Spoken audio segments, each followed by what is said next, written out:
Disney's A Goofy Movie, page 15. Interior, photo center in a department store. The scene changes with a camera flash to a close-up of Goofy making a funny face and squeezing a rubber ducky. The angle changes and we see a small, bald baby on the verge of tears. She's being photographed by Goofy, who is attempting to get her to smile.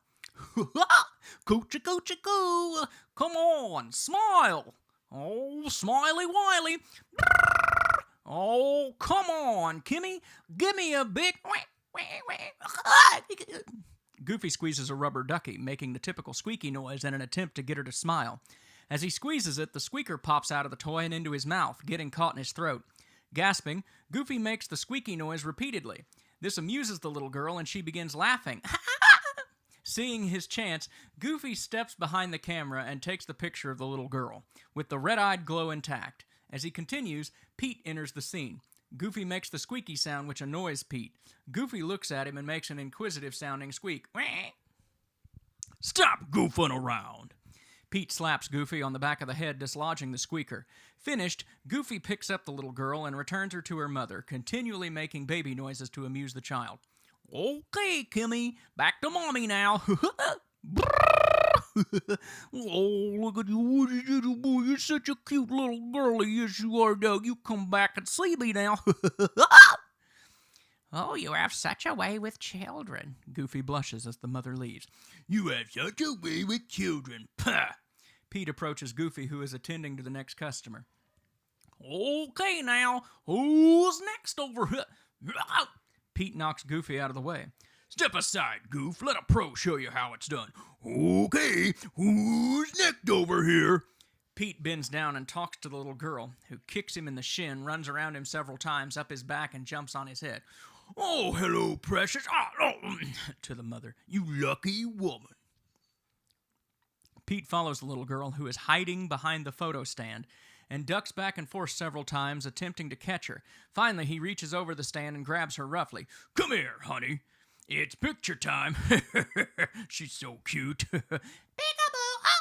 The girl continues to struggle as Goofy and Pete talk. Gosh, Pete, you sure are good with kids. Oh, yeah, they love me. Why, PJ, he's been begging me to take him on vacation this summer. Really? Well, where are you going? Camping. Nothing like the great outdoors to strengthen the bond between a father and a son. Pete attaches Velcro pads to the table and to the girl's diaper and then Velcros her to the table. She attempts, unsuccessfully, to get up. Oh, Max would never go for anything like that. Goofy placates the little girl with a stuffed animal. I don't know, Goof. Something's wrong when a kid won't spend time with his parents. For all you know, he's running around with some gang and stealing stuff and causing riots. Oh, Max is a good kid. He'd never get mixed up into something like that. Interior, Principal Mazur's office. With a loud crash reminiscent of a jail door slamming, the scene shifts to an overhead view of Max and Bobby. Waiting in the principal's office, Miss Maples, the secretary, sits across the room from them, typing and humming the Hungarian death march.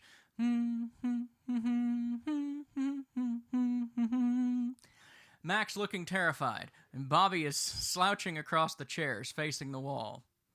I'm a failure, a complete loser. My one chance to impress Roxanne, and I blew it. After a few moments, Bobby mumbles and turns to Max, holding a small sculpture made of squeeze cheese. Max, look, it's the Leaning Tower of Cheesa. He squishes the entire creation into his mouth messily and eats it. After a moment, PJ emerges, looking shell-shocked. Oh, man, my dad is going to smash me like a bug. Hey, PJ, detention! Ha ha! Robert Zimmerowski. Okay, I'm coming. Max, here, guard this with your life, dude. Bobby hands Max the can of squeeze cheese and pushes a cartload of audio-video equipment into Mazur's office while his signature guitar music plays in the background. Hey, Mazur, what's up, bro? Bobby begins talking to Mazur and he shuts the door. Max puts his head in his hands and sits motionlessly. Roxanne and Stacy enter the room, with Stacy chattering at a fast pace. They approach the desk to get some papers. And then the air conditioning went on the fritz, so I figured with all those kids in the house, the place would be like a sauna. So I'm all like freaked out. But then I thought, like, use it. So my theme's going to be Powerline goes rainforest. Too much? Roxanne, are you listening? Roxanne notices Max sitting on the chair, and she gazes at him. Stacy notices that she's lost her attention and sees why. Oh. She pushes Roxanne toward Max. Stacy, no, I don't want to talk to him. Roxanne walks over toward Max, but with his head down, he doesn't notice her. She clears her throat several times, but to no avail. Ahem. Ahem. She turns back to Stacy and gives her a now what glance. Stacy motions her to continue. Tap him. Roxanne approaches Max and taps him on the shoulder. Startled, Max quickly sits upright and knocks Roxanne's books to the floor. Realizing what he's done, he begins apologizing as she begins to gather them. Oh gosh, I'm sorry. It's okay. He bends down to help her, and they simultaneously reach for the same book and touch each other's hands accidentally. Max pulls his away, embarrassed. I liked your dance. Yeah, it's from Powerline's new video. Both stand up simultaneously. I know, he's totally a genius. Yeah, he's doing a concert next week in L.A. Oh yeah, Stacy is showing it at her party.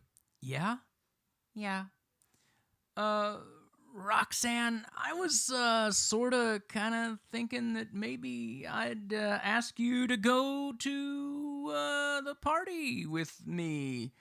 That is, of course, if you don't want to, I'd completely understand. Well, I was sort of kind of thinking that I'd love to.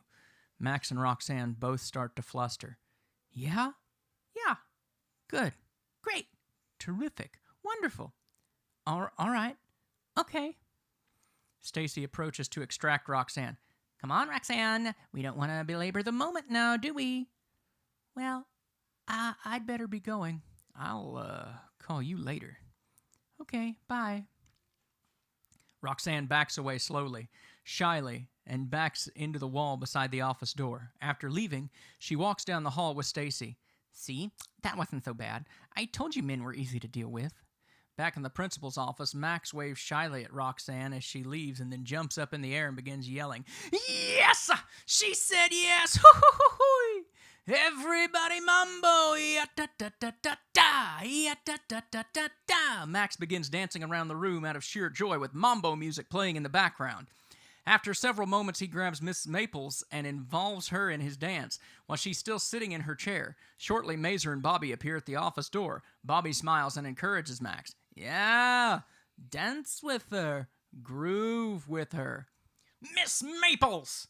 Mazer orders Miss Maples to call Goofy, even while she is still careening back and forth in Max's mambo. Yes, sir! Get that boy's father on the phone. Right away, sir! Interior, Mazer's office. Mazer stands in his office with his paddle collection behind him, looking through the slits of light penetrating his mini blinds at Max. Hello?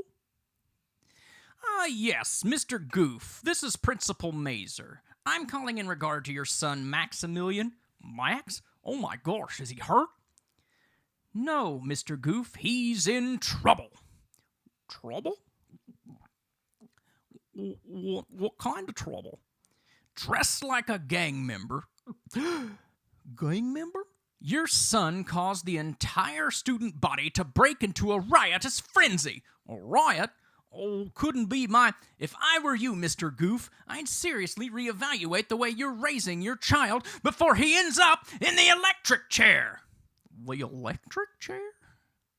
Mazer hangs up and Goofy drops his phone and he slumps into a nearby chair. What am I gonna do? Goofy sits shell-shocked.